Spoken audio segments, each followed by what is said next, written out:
Je n'aurais jamais imaginé que ma vie s'effondrerait à cause d'une tasse de café. Un instant, je feuilletais la section sport du journal, terminant mon habituelle tasse de café noir corsé, et l'instant d'après, ma femme, après 16 ans de mariage, m'a regardé droit dans les yeux et m'a annoncé que c'était fini. Sans prévenir. Sans larmes. Une seule phrase qui nous a frappés comme un éclair dans notre cuisine silencieuse. Ce qui a suivi n'était pas juste une rupture.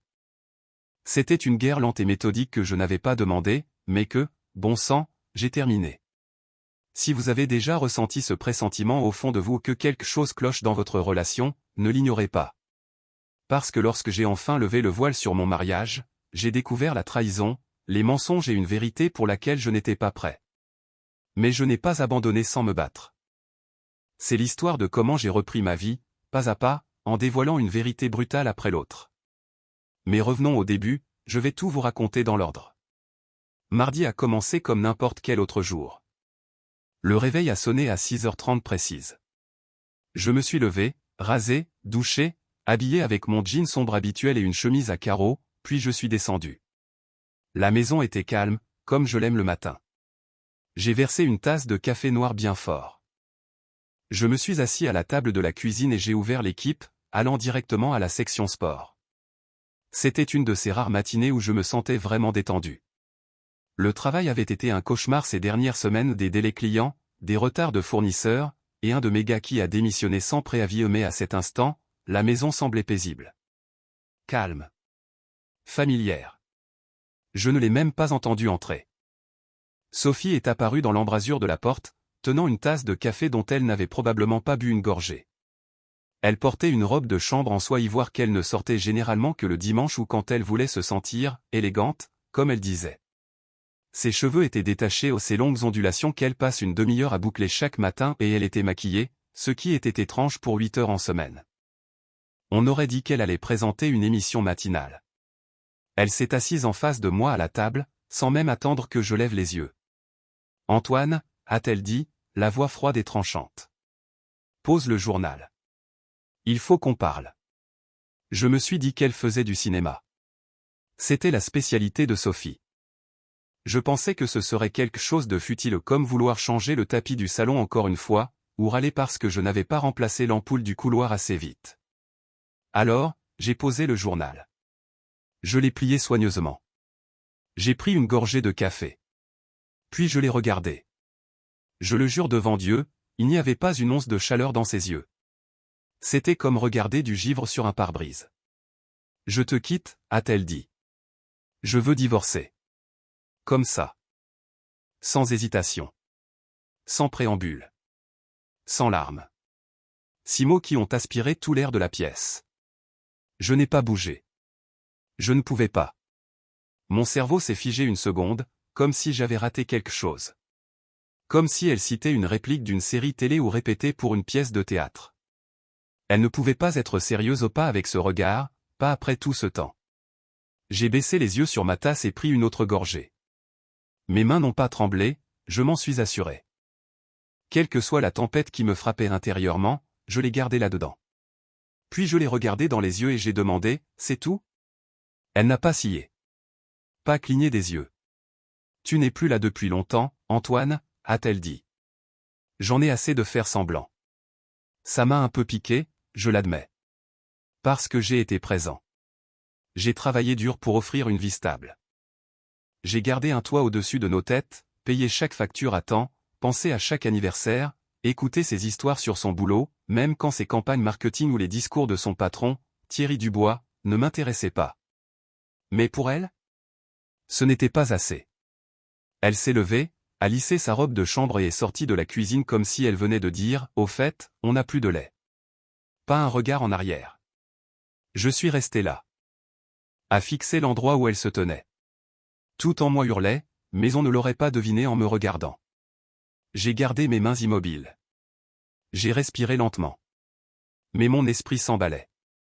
20 ans. C'est le temps qu'on se connaissait. On s'est rencontrés à l'université où elle était la fille magnifique du département d'art graphique dont tous les gars étaient amoureux, et d'une manière ou d'une autre, c'est moi qu'elle a choisi. Je pensais que ça voulait dire quelque chose. Que ça comptait. J'ai acheté une maison à Bordeaux. Je l'ai emmenée en week-end à Saint-Émilion. J'ai remboursé ses prêts étudiants sans en faire toute une histoire. Et elle me dit qu'elle me quitte devant un café noir et une section sport un mardi matin? Sans avertissement. Sans dispute.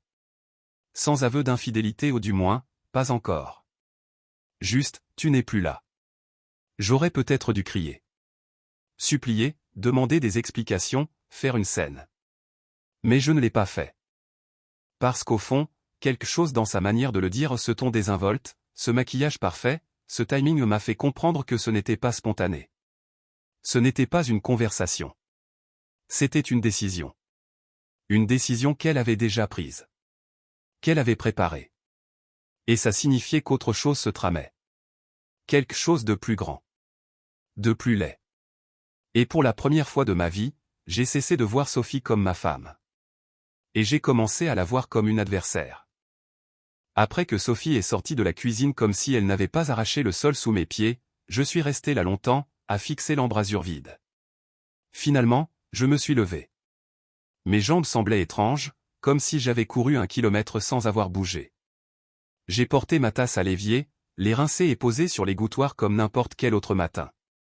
Puis j'ai marché jusqu'à mon bureau et fermé la porte derrière moi. Pas de claquement. Pas de cri. Juste le clic discret de la serrure et un silence profond, creux. C'est là que la rage est venue, pas bruyante, pas violente, mais froide. Concentrée. Une colère qui ne brûle pas, elle gèle. Je me suis assis à mon bureau, j'ai ouvert le tiroir du haut et sorti le carnet de cuir que Sophie m'avait offert pour mon anniversaire il y a des années. Je ne l'avais utilisé que quelques fois. Mais ce jour-là semblait mériter de l'encre sur du papier. J'ai pris le stylo argenté sur le coin gauche de mon bureau. Mon vieux mentor, Paul Martin, me l'avait offert quand j'avais décroché mon premier projet solo. Il était lisse, lourd, le genre de stylo qui rend tout permanent. Comme si ce que vous écriviez avec comptait. J'ai ouvert le carnet et commencé à écrire. Cher Thierry Dubois. Merci. Vraiment. Merci d'avoir enfin pris Sophie de mes mains. J'imagine que vous deux êtes faits l'un pour l'autre dans le paradis des salles de réunion, son goût pour le drame, votre talent pour les présentations. Quelle équipe. Mon écriture était nette. Presque trop nette. Chaque mot délibéré. Chaque phrase affûtée comme un outil. J'espère que ce que vous faites derrière la porte vitrée de votre bureau en vaut la peine. Au cas où vous vous poseriez la question, non, elle n'a pas mentionné votre nom ce matin. Mais elle n'en avait pas besoin. J'ai vu comment elle s'illumine quand votre nom est mentionné. Comment sa voix change.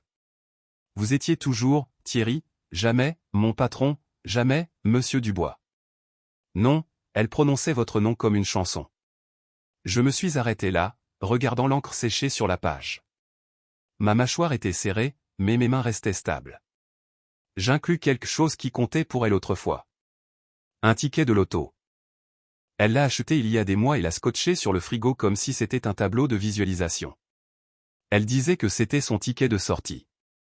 Elle l'a peut-être oublié. Ou peut-être que ça n'a jamais rien signifié, comme tout le reste. Quoi qu'il en soit, je me suis dit que vous le voudriez peut-être. Peut-être qu'il vous portera la chance que j'ai manifestement perdue. J'ai fouillé dans mon portefeuille, sorti le ticket où il était coincé derrière des reçus depuis des semaines et l'ai glissé dans une enveloppe. J'ai scellé l'enveloppe avec soin.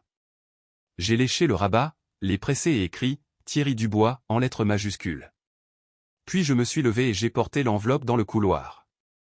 Sophie était encore dans le salon, feignant de parcourir son téléphone comme si elle n'avait pas détruit notre mariage au petit déjeuner. Je me suis approché d'elle et lui ai tendu l'enveloppe. Elle a levé les yeux, perplexe. J'ai gardé un visage impassible. « Assure-toi qu'ils la reçoivent », ai-je dit. Je ne te fais pas confiance pour ne pas interférer avec mes plans. Pendant une fraction de seconde, quelque chose a craqué sur son visage, de la surprise, peut-être. Ou de la honte. Difficile à dire. Quoi que ce soit, ça a vite disparu, remplacé par ce même calme poli qu'elle porte comme une seconde peau. Elle a pris l'enveloppe comme si elle était en verre. L'a serrée contre sa poitrine sans l'ouvrir. « Qu'est-ce que c'est censé être ?» a-t-elle demandé. « Tu comprendras », ai-je répondu. Puis je me suis retourné et suis reparti dans mon bureau. J'ai refermé la porte. Je ne me sentais pas mieux. Pas exactement. Mais je ressentais quelque chose. Comme la première brique posée sur une nouvelle route. Quelque chose de solide sous mes pieds dans un moment où tout semblait être du sable mouvant. En fait, j'avais passé des années à laisser Sophie tisser ses petites histoires. Sur son travail. Ses amis. Ses soirées tardives, ses retraites marketing et son besoin d'espace. Et je les laissais faire. Je pensais que rester silencieux me rendait mature. Respectueux. Stable. Mais maintenant, j'en avais fini avec la stabilité. Je n'allais pas crier. Je n'allais pas supplier. Mais j'allais commencer à répondre. Et la première réponse? Elle était pour Thierry Dubois. Grâce au stylo argenté. Et à son ticket de loto. Après que Sophie a pris l'enveloppe et est montée à l'étage, je suis resté longtemps dans mon bureau. Je n'avais envie de rien faire. Pas prêt à bouger, parler, ou même respirer trop fort. Je me suis adossé à ma chaise et j'ai fixé la bibliothèque un moment. Je ne pouvais pas me concentrer. Les titres se brouillaient. Tout ce côté de la pièce, les photos de famille, les souvenirs de vacances et les certificats encadrés, me serraient la poitrine. Je ne voulais pas les regarder. Finalement, j'ai pris mon téléphone et fait défiler mes contacts jusqu'à trouver Nicolas Lefebvre. On se connaît depuis qu'on a 10 ans. On a grandi dans la même rue à Nantes, joué au foot dans les jardins, fait des bêtises avec des pétards. Nico était toujours celui qui savait se sortir de tout. Même à l'époque, il avait ce charme d'avocat au suave, vif, et bien trop calme sous pression. Pendant que je me lançais dans le bâtiment et construisais des choses avec mes mains, Nico est devenu avocat et a démoli des affaires avec de la paperasse. Je ne lui avais pas parlé depuis environ 1 an. La dernière fois, on avait pris des bières dans un bar du centre-ville, et il m'avait raconté comment il avait réglé un désastre de contrat prénuptial pour un type dont la femme avait essayé de vider tous les comptes pendant un voyage d'affaires. Maintenant, je comprenais pourquoi il avait l'air si épuisé ce soir-là. J'ai appelé. Il a répondu à la 2e sonnerie. Cabinet Lefebvre, a-t-il dit, automatique. C'est moi, ai-je dit. Antoine. Il a marqué une pause. Antoine Moreau. Ça faisait un bail, mec. Ouais. J'ai besoin de ton aide. Sa voix a changé. Raconte-moi. Je n'ai pas perdu de temps. Je veux une ordonnance restrictive. Je veux lancer une procédure de divorce. Aujourd'hui. Il n'a pas dit, t'es sûr? Ou, parlons-en.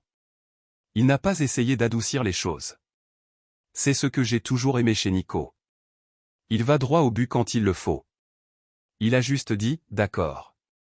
Il me faut l'accès à tous les comptes communs. Chaque compte partagé, assurance, investissement, fonds de retraite.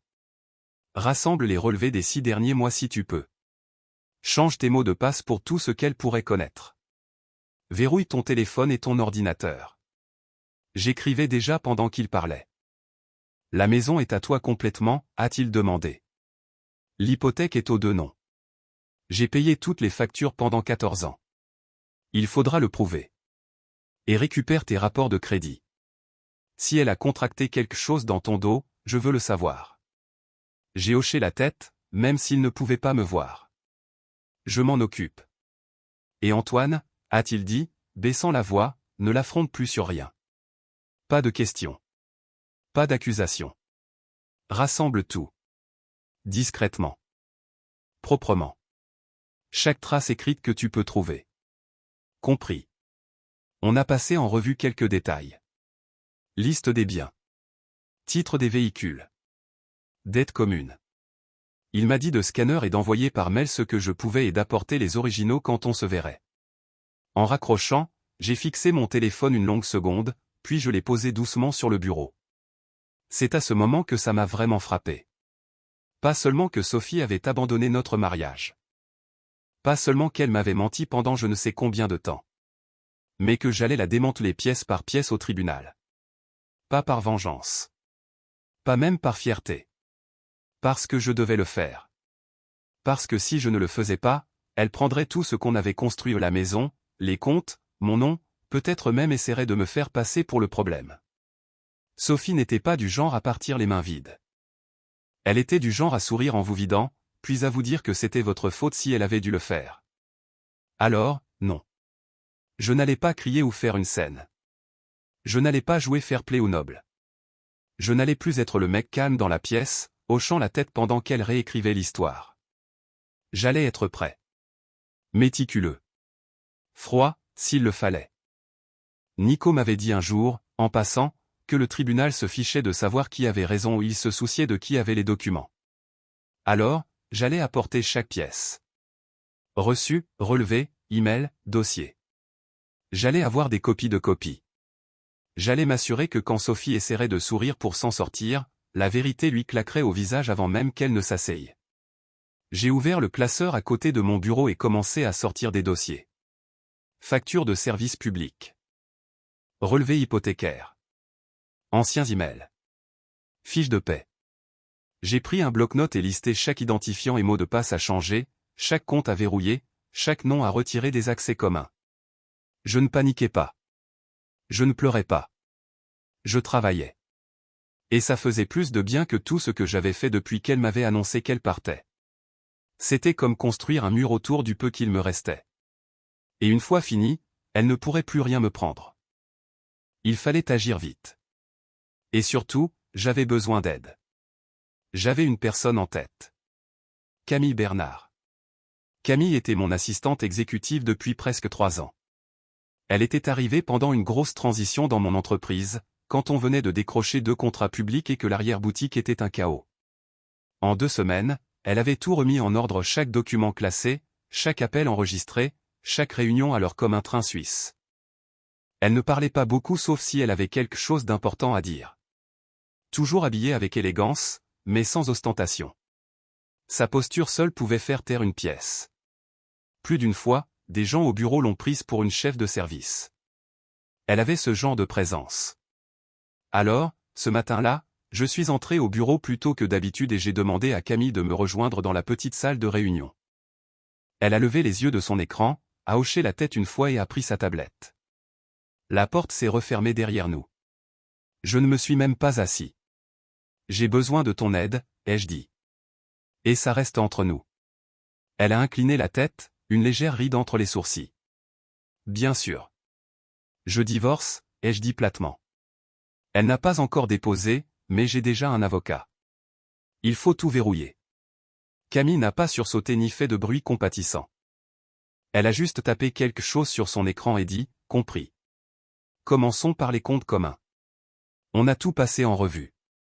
Mes comptes professionnels étaient sécurisés aux entreprises individuelles, livres impeccables, aucun accès donné à Sophie. Mais nos comptes personnels, c'était une autre histoire. Elle avait son nom sur l'épargne, une des cartes de crédit, et le fonds de courtage commun qu'on avait ouvert il y a 2 ans quand elle voulait construire notre patrimoine, ensemble. Camille a marqué toutes les activités des 90 derniers jours, imprimé les journaux de transactions et noté de transférer tous les fonds dans un compte temporaire à mon nom seul.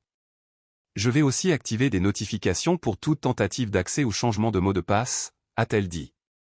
Bien. Elle n'a pas demandé ce que Sophie avait fait. Elle n'a pas fouillé.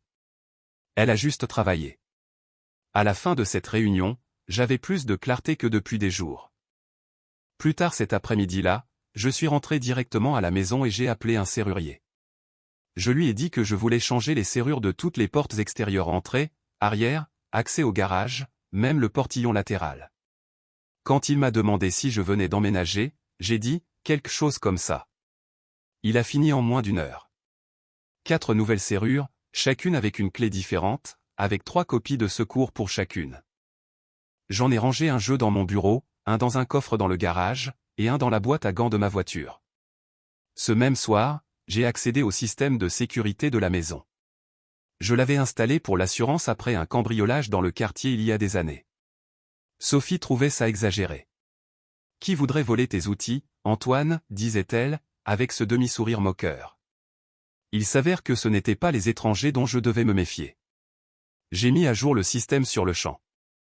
Nouvelles caméras extérieures, stockage cloud de 30 jours, alerte de mouvement sur mon téléphone, et capteurs internes près du garage et du sous-sol.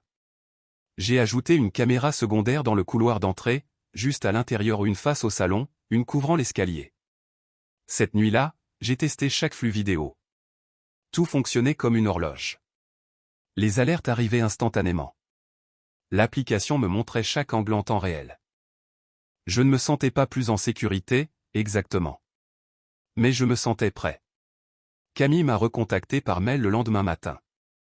Elle avait compilé toutes les transactions signalées, retracé les transferts de fonds que j'avais demandés, et établi un calendrier de changement de mot de passe pour tout ce qui était lié à mon identité aux banques, services publics, assurances, même l'application de fidélité du supermarché que Sophie utilisait toujours. À la fin de la semaine, elle avait préparé un classeur à 3 anneaux avec tout ce qui concernait nos finances, étiqueté et organisé. Quand elle me l'a tendu, c'était comme si on me rendait une partie de ma colonne vertébrale. « Tiens-moi au courant si quelque chose change », a-t-elle dit. « Je le ferai. » Merci. Elle a hoché la tête poliment, s'est tournée et est partie sans attendre de compliments. Comme toujours. De retour à la maison, j'ai parcouru chaque pièce comme si je la voyais pour la première fois. J'ai ouvert des tiroirs, vérifié des placards, feuilleté des piles de courriers et de notes que Sophie avait laissé traîner. Quelques vieux reçus de courses. Quelques listes de tâches manuscrites. Une carte de visite de son patron, Thierry Dubois, posée sur le plan de travail de la cuisine comme si elle y avait sa place. Je ne l'ai pas touchée. Je l'ai regardée un moment, puis glissée sous une pile de coupons et je suis parti. Chaque mur de cette maison portait autrefois une partie de notre histoire. Mais maintenant, tout semblait être un camouflage comme des couches de peinture essayant de cacher la pourriture en dessous. Maintenant, ce n'était plus qu'une maison. Cela faisait 4 jours que je n'avais pas vu Sophie. 4 jours de travail calme et constant en réunion avec Nico, documents scannés et classés, compte verrouillé comme une forteresse. Je n'avais eu aucune nouvelle d'elle. Pas de SMS. Pas d'appel. Pas d'email mystérieux. Juste le silence. Pour une fois, ça me convenait. Ce vendredi, je suis parti du travail tôt. Il n'y avait pas beaucoup de circulation sur le chemin du retour. Je me souviens avoir pensé, l'espace d'un instant, que les choses pourraient peut-être se calmer. Que le pire était peut-être derrière moi. J'ai tourné dans l'allée, appuyé sur le bouton du garage et attendu que la porte s'ouvre. C'est là que j'ai vu le désordre. Avant même d'ouvrir la porte intérieure de la maison, j'ai su que quelque chose n'allait pas. Il y avait des empreintes boueuses sur le béton. Pas les miennes. Je suis entré lentement. Le couloir d'entrée était calme. La cuisine semblait intacte. Mais en tournant au coin du salon, je me suis arrêté net. On aurait dit qu'une tornade était passée par là. Les coussins étaient arrachés du canapé et jetés par terre. Une lampe était brisée dans un coin. Une des tables d'appoint était renversée, un pied cassé net. Des livres étaient éparpillés partout, certains déchirés, d'autres froissés. La table basse était rayée, et nos albums photos avaient été sortis des étagères et jetés ouverts comme des ordures. Au milieu de tout ça se tenait Sophie.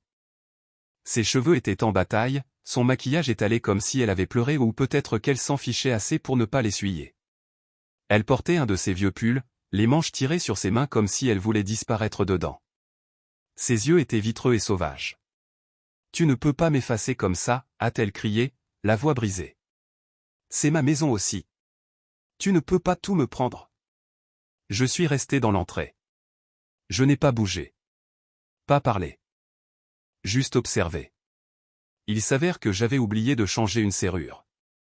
Il y avait trop de choses à gérer, et j'avais simplement oublié la porte arrière. La petite porte à l'autre bout de la maison. Par là, elle était entrée directement. Elle s'est précipitée vers la bibliothèque et a arraché la photo encadrée de nous à Chamonix, un de nos derniers bons voyages. Le cadre a heurté le sol avec un craquement sec. Le verre a volé en éclats. « Tu penses que me bloquer dehors fait de toi un homme ?» a-t-elle sifflé. « Tu penses que t'es fort maintenant, à te cacher derrière des avocats et des comptes secrets ?» Je n'ai toujours pas répondu. J'ai gardé les mains le long du corps. Je ne lui ai rien donné contre quoi pousser. Elle s'est mise à faire les 100 pas, serrant un coussin comme si elle voulait le déchirer en deux. « Je t'ai donné des années, » a-t-elle dit. « Tu étais ennuyeux, Antoine. Tu as arrêté d'essayer. Tu as arrêté de me voir. » Puis elle s'est tournée vers moi et m'a pointé du doigt comme si elle venait de découvrir une scène de crime. « Et maintenant, tu penses pouvoir m'effacer ? Comme si j'étais juste une face dans ta vie ? » Je l'ai laissé respirer fort. J'ai laissé le silence planer. Puis j'ai dit, calme comme la pierre, « tu ne fais plus partie de l'équation. Ça l'a touchée. Elle a attrapé un vase sur la cheminée et l'a lancé à travers la pièce. Il s'est brisé contre le mur d'en face, projetant des éclats de céramique comme des shrapnels sur le parquet. Certains ont touché le canapé, d'autres ont glissé sous le radiateur. Les caméras ont tout filmé. J'avais vérifié le système ce matin-là, m'assurant qu'il était activé.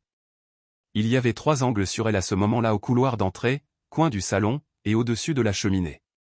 Tu n'as aucune idée de ce que tu as fait, a-t-elle hurlé, le souffle court. Tu penses que c'est fini? Tu n'as rien gagné. J'ai sorti mon téléphone de ma poche et ouvert l'application du système de sécurité. Tout était déjà sauvegardé dans le cloud. Puis j'ai appelé la police. La standardiste m'a demandé si la personne était encore sur place. J'ai dit oui. Donné l'adresse.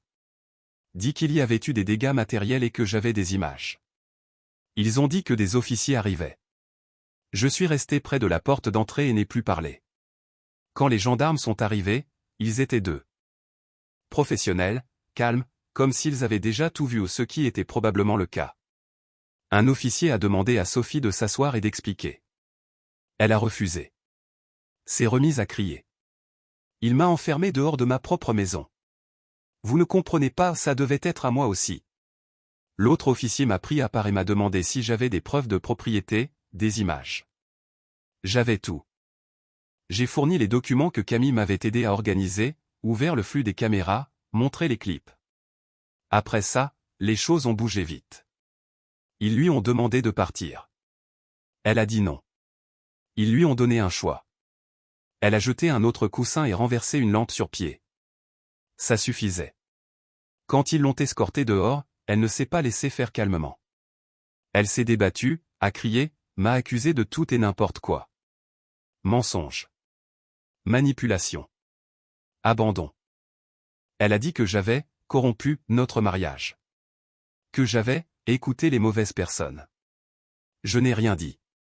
Quand ils ont fermé la porte derrière eux, elle s'est retournée pour me regarder une dernière fois et a crié. T'as perdu. Je n'ai pas scié. Parce que je connaissais la vérité. C'était elle qui avait perdu. Elle ne le savait juste pas encore. La date d'audience est arrivée plus vite que prévu. Nico avait tout déposé quelques heures après l'éclat de Sophie, et avec le rapport de police, la demande d'ordonnance restrictive a été accélérée. L'audience était fixée au lundi suivant, et d'ici là, nous avions tout ce qu'il fallait. Nico m'a retrouvé devant le tribunal, calme comme toujours. Il portait une mallette en cuir marron remplie de documents, de notes et d'une transcription imprimée de l'interaction de Sophie avec la police. Il m'a salué d'un hochement de tête, sans bavardage inutile. Nous sommes passés par la sécurité, avons trouvé la bonne salle d'audience et nous sommes assis à droite, derrière la table du plaignant. Je n'avais jamais mis les pieds dans une de ces salles, du moins pas pour quelque chose de personnel.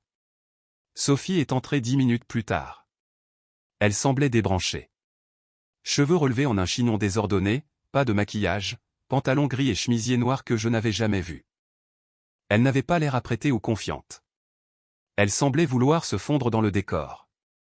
Pas de talons. Pas de bijoux. Pas d'éclat. Elle s'est assise de l'autre côté, seule.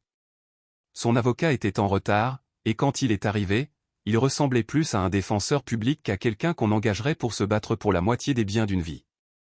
La juge est entrée à 9 heures précises, une femme d'une 60aine d'années, sans chichi, avec des lunettes à monture métallique et une réputation pour aller vite. Elle a jeté un œil à la pile de papier que l'huissier lui a tendue, puis nous a regardés. Nico s'est levé en premier. Il n'a pas perdu de temps. Madame la juge, nous demandons une ordonnance restrictive permanente en raison d'un récent incident de troubles domestiques. Nous avons soumis des images vidéo et un rapport de police. De plus, nous demandons le contrôle total des actifs communs en raison d'un schéma de manipulation financière et d'abandon par la défenderesse. La juge a hoché la tête. Montrez-moi ce que vous avez. Nico a sorti une clé USB et l'a tendue à l'huissier, qui l'a insérée dans le système d'écran de la salle. En quelques secondes, l'éclat de Sophie a illuminé le mur ou une vue grand angle du salon, sa voix résonnant clairement tandis qu'elle criait et cassait des objets. C'était plus dur à regarder que je ne l'avais prévu. Pas parce que je me sentais mal, mais parce que la voir comme ça au sauvage, bruyante, méconnaissable donnait l'impression que tout notre mariage n'était qu'un mensonge à l'envers. La juge a tout regardé. Aucune réaction. Juste des clignements lents et des notes prises en silence. Quand ça s'est terminé, elle a demandé à voir le rapport des gendarmes. Nico le lui a tendu. L'avocat de Sophie s'est levé après ça, mais il n'avait pas grand-chose à dire. Madame la juge, ma cliente était émotive. Ce n'était pas prémédité. Elle n'avait pas l'intention de causer du tort. La juge a baissé les yeux sur le rapport, puis les a relevés. L'intention n'a pas d'importance ici. L'impact, oui. Puis est venue la partie qui a vraiment tout scellé. Nico a présenté chaque document que Camille avait aidé à préparer. Relevé de compte commun. Mon historique complet de soutien financier. Paiement de l'hypothèque à mon nom. Facture de service public que j'avais payé seul pendant plus de 10 ans. Tout racontait la même histoire, j'avais tenu les fondations pendant qu'elle sortait par la porte d'entrée. Quand la juge a enfin parlé, sa voix était plate et définitive. L'ordonnance restrictive est accordée. Effective immédiatement. La défenderesse ne doit pas s'approcher à moins de 100 mètres du plaignant ou de sa résidence. Elle a tourné quelques pages. Une indemnisation pour les dégâts matériels est accordée. Un inventaire complet des objets endommagés sera évalué et valorisé. Encore une page. Quant à la division des actifs, le plaignant conservera le contrôle exclusif de la résidence principale et des comptes associés.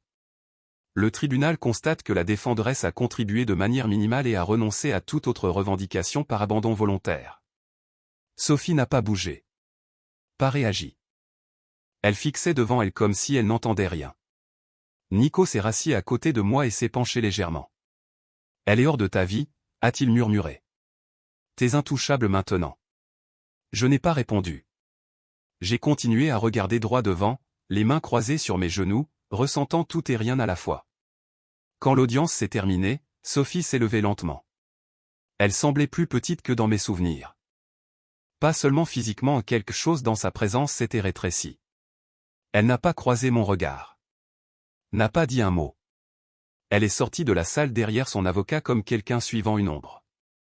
Je suis resté assis jusqu'à ce que la juge quitte son siège. Puis je me suis levé, j'ai serré la main de Nico et je suis sorti du tribunal avec le même calme qu'à l'entrée. Je ne me sentais pas fier. Pas victorieux. Mais j'en avais fini. Et pour l'instant, ça suffisait. Une semaine s'était écoulée depuis l'audience. La maison était calme. Pas le genre de calme qui semble froid ou hanté, c'était différent. Comme si quelque chose avait été enlevé et emporté, et que l'air avait enfin de l'espace pour circuler. Camille avait tout géré depuis la décision du tribunal. Elle a rappelé le serrurier pour une dernière vérification, s'est occupée des documents du cabinet d'avocats, et a même trouvé un service de nettoyage pour récurer chaque recoin de la maison. Comme si elle savait que j'avais besoin que tout soit nettoyé au pas juste légalement, mais physiquement. Aucune trace. Cet après-midi-là, j'étais dans mon bureau à trier le courrier au surtout des publicités et des offres de cartes de crédit quand j'ai entendu un léger toc à l'encadrement de la porte. Camille se tenait là, avec son visage calme habituel, tablette en main. « Il y a quelqu'un dans le hall qui demande à vous parler », a-t-elle dit. « Il n'a pas de rendez-vous. Il dit que c'est personnel. Il a donné son nom ?» Elle a vérifié sa tablette. Roche. Damien Roche. Je me suis arrêté, le nom faisant tilt quelque part dans ma tête. Je me suis levé et l'ai suivi jusqu'à l'entrée principale. Il était là. La trentaine, peut-être un peu plus jeune que moi. Rasé de près, blazer bleu marine, pantalon, chaussures coûteuses. Cheveux coiffés comme s'il sortait d'un catalogue.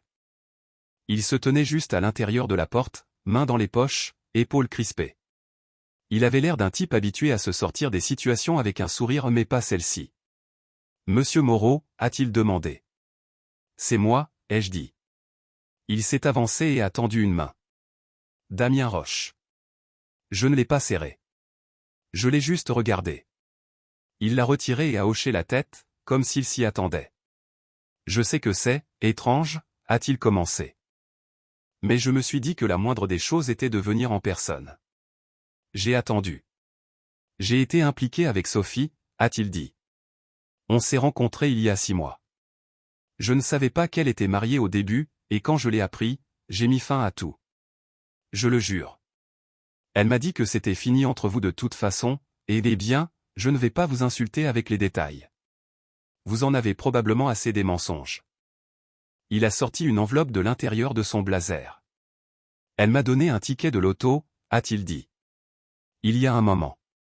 Elle a dit qu'elle n'en voulait plus. Je l'ai retrouvé dans un tiroir il y a un mois et je l'ai gratté sur un coup de tête. Il m'a tendu l'enveloppe. Il a gagné. Je n'ai pas bougé. Je n'avais pas l'intention de l'encaisser. Ça me semblait bizarre. Mais en vérité, elle me l'a donné. Et après tout ce que j'ai entendu, après tout ce qu'elle vous a fait, j'ai pensé que l'argent devait être partagé. Elle ne ressent peut-être pas de culpabilité, mais moi si. J'ai finalement pris l'enveloppe et l'ai ouverte. À l'intérieur, un chèque certifié. 10 000 €. Propre. Net. Pas de lettres. Pas de coordonnées. Juste des chiffres et mon nom. Il a reculé un peu. Je ne suis pas là pour faire la paix. Je voulais juste m'assurer que l'univers ne m'offre pas quelque chose à vos dépens. J'ai fixé le chèque. Ça n'avait pas de sens. Mais d'une certaine manière, si. Sophie avait scotché ce ticket sur le frigo, parlé de comment c'était son « symbole de liberté ». Il s'avère qu'elle l'a donné au mec avec qui elle me trompait. Bien que je pensais que le ticket irait à Thierry. Et lui m'a donné les gains. Je ne lui pardonne pas, ai-je dit enfin. Et je ne pense pas vous pardonner non plus. Damien a hoché la tête. Je ne vous le demande pas. Mais ça. C'est la première fois depuis le début de tout ça que quelque chose a du sens. Il m'a fait un petit sourire fatigué. Alors, ça suffit. Il s'est tourné pour partir. Juste avant que la porte ne se ferme, il s'est arrêté. Elle parlait de vous, vous savez, a-t-il dit. Toujours par bribes. Comme si vous étiez le méchant, l'excuse, le poids sur ses chevilles. Je l'ai cru un moment. Mais ensuite, j'ai commencé à voir les failles. Quand quelqu'un blâme toujours les autres, ça devient dur de croire son histoire. Je n'ai rien dit. Bref, a-t-il dit, la voix basse, j'espère que ça aide. Même un peu. La porte s'est fermée derrière lui avec un clic discret. Je suis resté là un moment, l'enveloppe toujours en main. Ça n'effaçait pas les derniers mois. Ça ne réparait pas les années passées à douter de moi pendant qu'elle courait dans mon dos. Mais ça faisait quelque chose. C'était comme si l'univers juste pour un instant s'était redressé et avait fait ce qu'il fallait. Pas par justice. Par équilibre. Je suis retourné dans mon bureau et j'ai posé le chèque sur la table. Camille est passée quelques minutes plus tard, a jeté un œil à l'enveloppe et a haussé un sourcil. Le karma, a-t-elle demandé. Quelque chose comme ça, ai-je dit. Et pour la première fois depuis longtemps, je me suis autorisé à rire. Juste une fois. Discrètement. Mais ça faisait du bien. Comme si j'étais enfin de l'autre côté de quelque chose qui aurait pu m'enterrer. Le SMS est arrivé un dimanche après-midi. J'étais sur la terrasse à vernir les rambardes, profitant du premier beau temps depuis un moment. Mon téléphone a vibré dans ma poche arrière. Quand je l'ai sorti, le nom à l'écran m'a fait marquer une pause. Sophie. Je n'avais pas eu de ses nouvelles depuis le jour où elle était sortie du tribunal. Il n'y avait eu que du silence entre nous, brisé seulement par les avocats, les greffiers et le rythme sec et mécanique de la paperasse. J'ai besoin de te parler. Juste une fois. S'il te plaît. Un second message est arrivé une minute plus tard. Je serai au jardin des plantes à 16 h demain. Si tu viens, je saurai que tu veux l'entendre. J'ai fixé l'écran longtemps. Pensez à supprimer le message. Pensez à bloquer son numéro. Pensez à tout ce que j'avais fait depuis la dernière fois que je l'avais regardé dans les yeux et à toutes les façons dont je m'étais reconstruit de l'intérieur. Mais je n'ai pas supprimé. Le lendemain, j'y suis allé. Je n'en ai parlé à personne. Ni à Nico, ni à Camille. Je ne voulais ni conseil ni seconds avis. Ce n'était pas une question de négociation. Ni de closure. Je voulais juste la voir une dernière fois, en plein jour, sans rien entre nous sauf de l'air. Le jardin était calme quand je suis arrivé. Juste quelques retraités se promenant sur les allées, 2 ou 3 jeunes mamans avec des poussettes, un bénévole taillant des rosiers près de la fontaine. Je l'ai repérée assise sur un des vieux bancs en pierre à l'est, sous un dé de cerisier en fleurs. Elle portait un long manteau, les mains sur les genoux, les yeux baissés comme si elle étudiait ses chaussures. Elle a levé les yeux quand je me suis approché. Son visage était plus fin que dans mes souvenirs. Pas de maquillage. Ses cheveux étaient tirés en arrière, pas coiffés, juste fonctionnels. Elle semblait fatiguée. Pas physiquement, mais de cette manière profonde, intérieure, comme quelqu'un qui porte un poids trop lourd trop longtemps. « Salut », a-t-elle dit, se levant lentement. J'ai hoché la tête mais n'ai pas répondu. Je suis resté à quelques pas, les mains dans les poches de ma veste. « Merci d'être venu », a-t-elle dit. Je n'ai pas répondu. Elle a regardé autour d'elle, puis de nouveau vers moi. « Je voulais juste te voir une dernière fois. Je me suis dit que je te devais ça. » Je n'ai pas bougé. Pas parlé. Il y a eu une pause, puis elle a demandé, « Tu me détestes ?» Je l'ai regardé un moment. Une brise s'est levée, agitant les pétales des arbres derrière elle. Elle semblait essayer de ne pas tressaillir. « Non », ai-je dit enfin. « Mais je ne te laisserai plus jamais compter. » Ça l'a frappé plus fort que je ne l'avais prévu. Ses yeux se sont embués, mais elle a cligné rapidement et regardé le sol. Elle a croisé les bras comme pour se replier sur elle-même. « J'ai fait beaucoup d'erreurs », a-t-elle murmuré. Je me suis perdu. J'étais en colère, et je ne savais pas comment réparer, et j'ai juste tout cassé. Elle a relevé les yeux. « Tu ne méritais pas ça. » Je le sais maintenant. Je n'ai pas répondu. Elle attendait quelque chose. Peut-être une invitation à s'asseoir. Peut-être du pardon. Mais je ne lui ai offert ni l'un ni l'autre. « Tu as toujours été solide », a-t-elle dit. Toujours fiable. Et je pensais vouloir de l'excitation. Je pensais avoir besoin de plus. Mais tout ce que j'ai fait, c'est détruire la seule bonne chose que j'avais. J'aurais pu dire 100 choses à ce moment-là. Sur tous les mensonges. Sur la maison qu'elle a essayé de démanteler vase par vase. Sur Thierry. Sur Damien. Sur tout le temps où je suis resté silencieux pendant qu'elle brûlait tout en arrière-plan. Mais je ne l'ai pas fait. Parce que rien de tout ça n'avait plus d'importance. Je suis contente que tu sois venu, a-t-elle dit après un long silence. Même si c'est juste pour me dire que t'en as fini. J'ai hoché la tête. Elle a reculé légèrement, les bras toujours croisés. Son manteau flottait un peu dans la brise. J'espère que tu trouveras quelqu'un qui te verra vraiment. J'ai croisé son regard une dernière fois. C'est déjà fait. Elle n'a pas demandé ce que je voulais dire. Je ne pense pas qu'elle aurait pu supporter la réponse. Je me suis retourné et je suis parti. Sans me presser. Sans regarder en arrière. Le gravier crissait sous mes bottes, et le vent s'est levé à nouveau. J'ai gardé les yeux droits devant en traversant le jardin, passant les cerisiers, les rosiers, l'arche en bois où on avait pris une photo pour notre 3e anniversaire. Elle est restée derrière. Je ne l'ai jamais revue. En y repensant, je ne pensais pas avoir cette force en moi. Sophie était belle. Intelligente. Charmante quand elle le voulait. Mais elle était aussi vide.